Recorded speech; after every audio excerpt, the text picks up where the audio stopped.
How to log into Verizon Mastercard. Hi guys, it's Mikran from Tech Basics. Today I'll be guiding you how to log into Verizon Mastercard. Login in Verizon Mastercard is quite easy, so without any delay, let's get started. Open your web browser, launch your preferred web browser on your computer. Visit Verizon Mastercard, type Verizon Mastercard, login into the address bar of your web browser and press enter.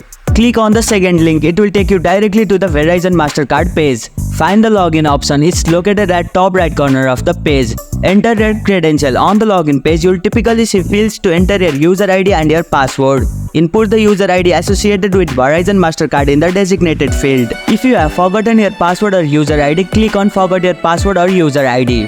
Click on Login. After entering your credential, click on the Login button to proceed. Verify if necessary. Depending on your account setting, you may need to complete a verification step.